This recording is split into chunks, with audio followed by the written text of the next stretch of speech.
Kommunecoaching arbejder med den nye folkeskolereform. De to vigtigste ting i reformen, det er jo den længere og meget mere varierede skoledag, hvor eleverne også skal lære mere, der skal undervises bedre. Og så den anden ting, det er kvalitetsløft, som der skal være hos lærerne, hos pædagogerne, hos skolelederen og selvfølgelig i sidste ende også for eleverne. Og hvordan gør man det? Jamen, man må jo, da det er alle, der skal lære noget og løftes, så må man lave et professionelt læringsfællesskab.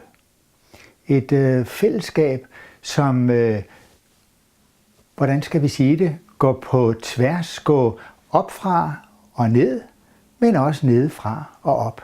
Man må have en fornemmelse af, hvad der sker i det hele. Det skal være transparent, det skal være tydeligt for eleven, det skal være tydeligt for læreren, pædagogen og skolelederen. Og sådan set jo også for skolechefen. Og hvordan laver man sådan et læringsfællesskab? Jamen, det har altid været sådan, at fællesskaber de er båret af kommunikation.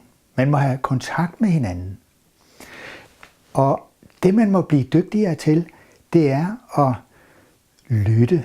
Lytte til, hvad der sker. Læreren må lytte til eleven. Eleven må lytte til læreren.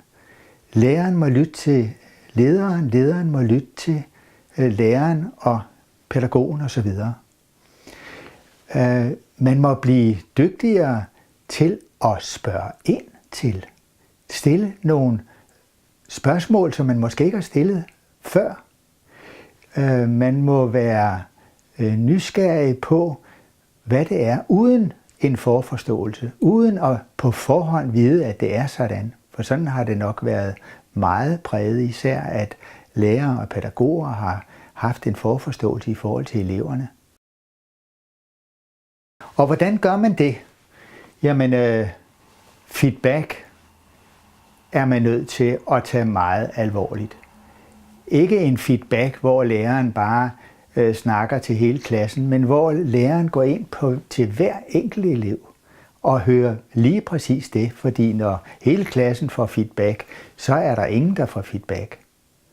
Man må blive god til at modtage feedback.